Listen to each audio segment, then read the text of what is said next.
सुनाओ Trident limited अब देखिए 45 रुपये 85 पैसे पर क्लोजिंग हुई है और कल है बहुत बड़ा दिन क्योंकि कल Q3 के नंबर जो है वो आपके आने वाले हैं और काफी दिनों से इंतजार था ट्राइडेंट के नंबर्स का क्योंकि स्टॉक रनअप किया, अच्छा खासा रनअप किया। अब यहाँ से और किस तरफ जाना है ये डायरेक्शन जो है वो बताएगा Q3 के नंबर्स एक्चुअल में। तो बहुत बेहतरीन मूव दिया है स्टॉक ने और देखिए मेरा यहाँ पर कहना था 52-53 रुपए तक जाएगा। सिंपल सी बात है, वहां उससे ऊपर लग भी नहीं रहा था। अगर आप देखें ओवर बाउट में भी था, ज़्यादा भी जा रहा था, वैल्यूएशन काफ़ी ज़्यादा इंक्रीज हो रही थी। सो दैट एक परफेक्ट वहीं से स्टॉक में गिरावट भी है और आसान भी नहीं था। ये आपके सामने जो हाइज बने इनको क्रॉस करना आसान नहीं था। अचानक से ऐसा कुछ नहीं हो गया है जो कि सब कुछ बदल दे। और वैसे भी ट्राइडेंट जब चलता है तो फंडामेंटली रनअप ज़रूर रहता है इसके अंदर। सो दैट वैल्यूएशन काफ़ी सस्ती हो गई थी उस वक्त, तो एकदम मूव आ गया। मतलब इंडस्ट्री पीयर इंक्रीज हो रहे थे, बढ़ रहे थे और ये भाई साहब पीछे रह रहे, तो उसको कैचअप करने के लिए ये थोड़े से रनअप कर दिए, तो ये एक अच्छी बात है।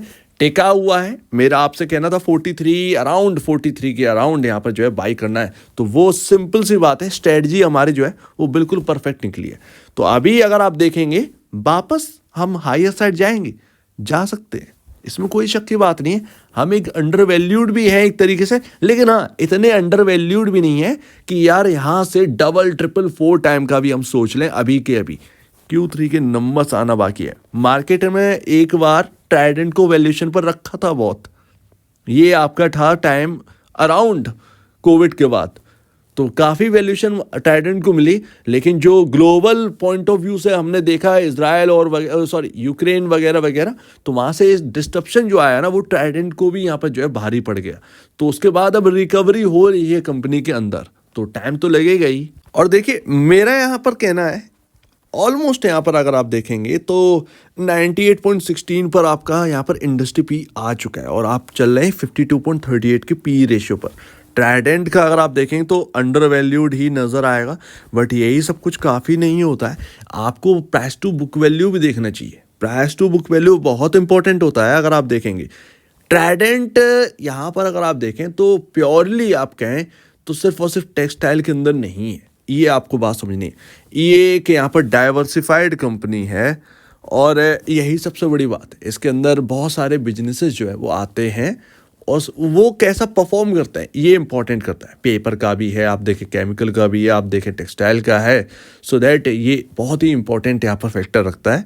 और डाइवर्सिफाइड होने की वजह से कुछ अपनी कमियां भी होती हैं, लेकिन कभी कभार जो है वो जब अंडर परफॉर्म करते हैं तो बहुत करते हैं, लेकिन आउट परफॉर्म करते हैं तो बहुत बुरी तरीके से करते हैं। तो ये सारी चीज़ें रहती हैं। बाकी आपका यहाँ पर जो है बुक वैल्यू और प्राइस टू बुक वैल्यू अगर आप देखेंगे तो 5.78 का है। और एक बात माननी पड़ेगी आपको, टेक्सटाइल के अंदर अगर आप देखेंगे ना तो सिर्फ और सिर्फ ट्राइडेंट लिमिटेड आपको यहाँ पर जो है ना सब कुछ नहीं दिखेगा, ये बात ध्यान रखिएगा आप।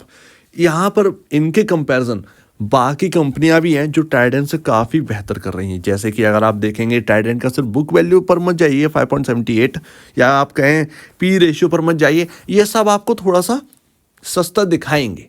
और वास्तव में अगर आप देखें कई पॉइंट ऑफ व्यू से सस्ता है ट्राइडेंट लिमिटेड। लेकिन अगर आप देखेंगे पैग रेशियो, अगर आप देखेंगे ROE और ROC, तो काफ़ी कंपनियां हैं जो इस वक्त है यहाँ पर ट्राइडेंट से ज़्यादा बेहतर कर रही हैं। तो वो वैल्यूएशन भी तो उनकी इंक्रीज होगी ना, तो हम क्यों फिर आगे आके बैठेंगे। इसीलिए Q3 इंपॉर्टेंट हो जाता है।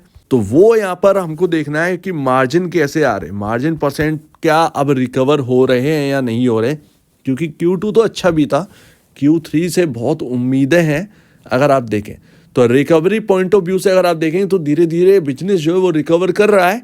लेकिन अगर यही बिजनेस अगर रफ्तार पकड़ जाएगा तो हम ऑलमोस्ट जो ऑल टाइम हाई जो लगाया था स्टॉक ने अराउंड 69 के अराउंड, मेरे ख्याल से वहाँ तक पहुँचने में कोई दूर की बात नहीं है। हम तुरंत ही वहाँ की तरफ निकल लेंगे। तो मेरा कहना यही है, किसी ने अगर ट्राइडेंट में पैसे लगा रखे हैं या पैसा बन रहा है, Q3 बहुत इंपॉर्टेंट हो जाता है हर महीने में, हर पॉइंट ऑफ व्यू से अगर आप देख लेंगे। और अभी भी शेयर होल्डिंग पैटर्न जो है वो कुछ खास चमका नहीं है। आप देखेंगे FIS DIS वो लगातार ऐसे ही है। DIS तो अब धीरे धीरे इंक्रीज कर रहे हैं। FIS जहाँ थे वहीं के वहीं है। ईयर ऑन ईयर बेसिस पर आपकी इंक्रीज हुई है, 2.36% से इंक्रीज होकर 2.55% पर पहुंच गई है होल्डिंग FIS की। लेकिन कोई ऐसा नहीं है कि अचानक से जंप देखने को मिल गया FIS ने अचानक से, अरे भाई साहब ये सब अभी नहीं है, अभी बहुत कुछ है जो कि देखना है। ऑलरेडी अगर आप देखेंगे अपने अर्निंग से अराउंड 4 टाइम तो वैसे भी वैल्यूएशन अभी है ही ट्राइडेंट की, तो कोई प्रॉब्लम वाली बात नहीं है। ये न्यूट्रल वाली वैल्यूएशन पर यहाँ पर जो है पहले से ही है।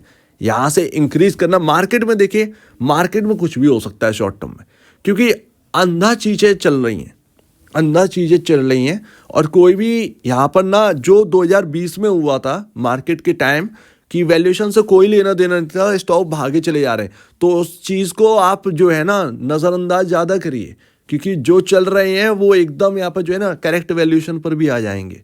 और वैसे भी मार्केट में तो वैसे भी एक करेक्ट होना ही है, ठीक है। तो उसको आप टेंशन मत लीजिए उस बात की कि हम नहीं चले और वो चले गए, ये कोई रीज़न नहीं है। ट्राइडेंट एक फंडामेंटल स्टॉक पहले भी था, अभी भी है और आगे भी रहना चाहिए। ये फंडामेंटल निवेशकों के लिए कहीं ना कहीं बेहतरीन स्टॉक बनता है। एंड लास्ट, यस, ये रियलिटी है। मार्केट में अगर आप देखेंगे वैल्यूएशन कोई मतलब ही नहीं है। मतलब देखिएगा ना, घोड़ों की रेस में गधे भी दौड़ेंगे, ऐसा कुछ चल रहा है।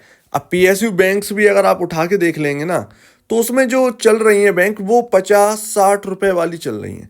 जो 100-150 वाली हैं, उनके आसपास ये 50-60 वालों की वैल्यूएशन आ गई। अब बताइए। और जबकि आप देखेंगे असेट में, तो ये 50-60 रुपए की जो आपको बैंक्स दिख रही हैं, उनके एसेट देखिए और उनसे लमसम 5 से 7 गुना ज्यादा आपको बिग बैंक्स के अंदर मिल जाएंगे। यानी कि सरकारी बैंक्स की मैं बात कर रहा हूँ, इंडियन बैंक, आपके कैनरा बैंक, इन सब के पास एसेट्स है और वो उनसे ज्यादा कमाते हैं। लेकिन भाई साहब जो दौड़ रहे हैं, ये सिर्फ और सिर्फ छोटे टिकट साइज वाले दौड़ रहे हैं। तो ये मार्केट को जरा समझिए, आप थोड़ा सा फिक्र करना कम करिए।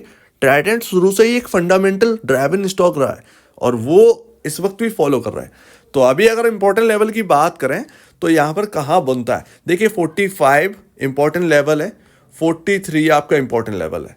आप कह सकते हैं कि रेंज है, बट मैं इस रेंज को नहीं मानता हूँ। मैं सबसे ज़्यादा जो एक बेहतरीन रेंज है, सपोर्टिव रेंज है, वो मेरे लिए 43 से 41 की है। 43 से 41 की है, तो वो मेरे लिए बहुत ही इंपॉर्टेंट रेंज लगती है। ये काफ़ी इंपॉर्टेंट रेंज लगती है। यहां पर आकर किसी भी लेवल पर सपोर्ट ले सकता है। अब देखिए मार्केट ना एक अलग ही रुतबे में चल रहा है और उसके अंदर करेक्ट भी होएगा वो, ठीक है। और उस करेक्शन में ना अच्छे खासे स्टॉक ना उनकी भी बैंड बच जाती है और उसमें आपको ट्राइडेंट भी कहीं इधर उधर हो गए तो वो कोई बड़ी बात नहीं है। जब सारे स्टॉक्स गिरते हैं ना, तो वो निवेशक इधर उधर जब होते हैं तो वो हर स्टॉक पर इम्पैक्ट पड़ता है। लेकिन एक्चुअल में यहाँ पर जो है वो डर नहीं रहता है कि यार मुझे जो उसमें हुआ वो यहाँ पर नहीं है। जो चले नहीं है उनका कोई गिरावट का कोई रोल भी नहीं है, वो टिके रहेंगे एक जगह पर। सो दैट ये रहता है। तो इस रेंज को मैं ज़्यादा देखूंगा 43 से 41 की तरफ, ये ज़्यादा इंपॉर्टेंट है। ये रेंज बचनी चाहिए बस। सो उम्मीद है काफ़ी कुछ आपको समझ में आया होगा। कल मार्जिन्स का देखेंगे, मार्जिन्स कैसे आ रहे हैं। 4-5 क्वार्टर तो मैं पहले से ही कवर कर रहा हूँ आपके सामने, कल वो भी देखेंगे, वो बहुत इंपॉर्टेंट है हमारे लिए। सो लेट्स सी, देखते हैं अर्निंग पर शेयर कितना इंक्रीज हो रहा, क्या रहने वाली है ट्राइडेंट की कहानी। तो आप क्या कहना है इसके ऊपर कमेंट सेक्शन में, और अब वीडियो देखने के लिए बहुत धन्यवाद दोस्तों।